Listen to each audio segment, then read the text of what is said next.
If you're studying in the library on campus, you may have noticed Carleton's therapy dogs.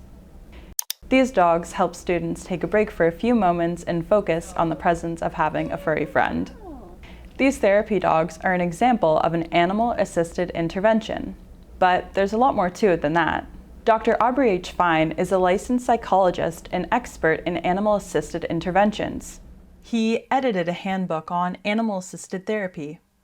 So animal-assisted interventions, as a general term, means the utilization or the work in concert between a human handler and a therapy animal to help support people under that umbrella. He explains that an animal-assisted intervention is an umbrella term which has a couple different activities under it. And what our therapy dog Kaya is doing is an animal-assisted activity, where a handler works with a therapy animal to help provide support and comfort to the client.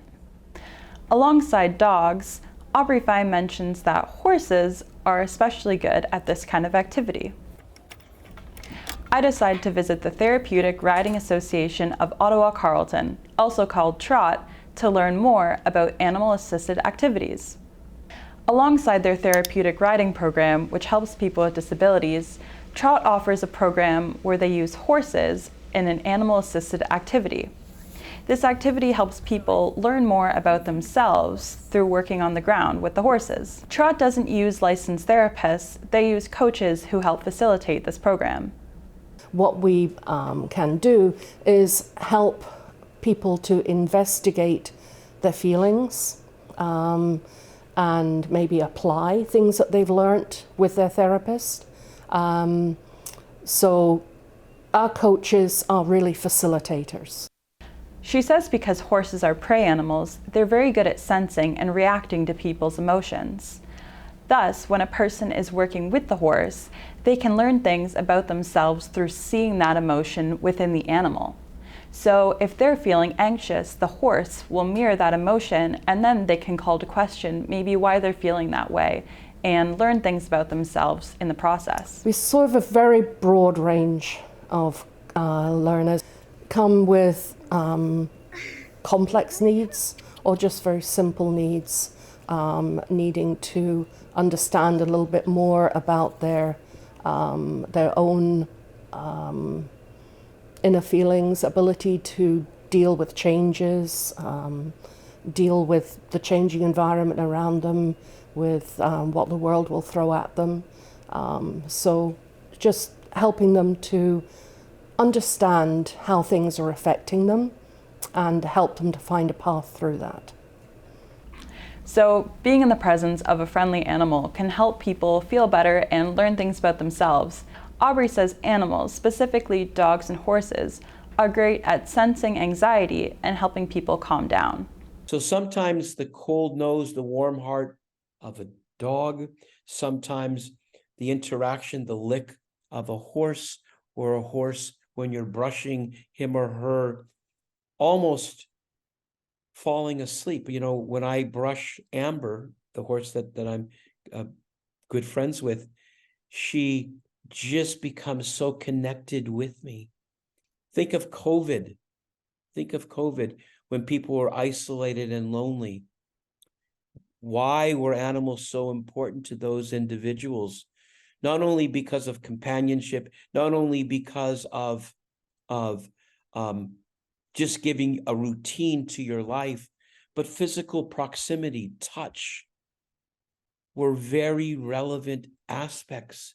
And for some people, doing things for their animals gives them a purpose for waking up the next morning. Okay, Bert. This is Elaine Waddington Lamont. She is the acting executive director at the Women Warriors Healing Garden. Her team helps veterans with PTSD by offering them opportunities for unique animal-assisted activities, from donkeys to chickens to bees. Like to bring together people who have shared experiences, who are peers, and often having a source of peer support that is then also, where everyone is focused on some therapeutic activity, like being outside, like gardening, like being with animals, like being with bees. These things together offer a much greater opportunity for people to feel safe, to feel supported. And, those are, essential parts of people being able to recover. The Women Warriors Healing Garden has helped veterans reconnect with nature and themselves. Some of them have reached out to Elaine afterwards with their thoughts. One of the quotes from our website, an amazing community where you learn how to become mentally stronger and at the same time you develop your physical strength. Definitely one of the best things that happened to me. Everybody is respectful and it quickly became a safe space where you want to be. Another person said, I had the pleasure to visit here recently. Such a beautiful place with such great rewards for all. Kudos to you all. Thank you for sharing with us. One thing to have a certain intention and to try and build something, but it's quite another to know that that it is actually serving that purpose for other people. From dogs lowering student stress to horses helping people learn about their emotions and chickens aiding veterans with PTSD, I've learned that animals can help people in a multitude of different ways. So, next time you're feeling stressed or overwhelmed, maybe spend some time with your favorite animal companion and see if it helps you too.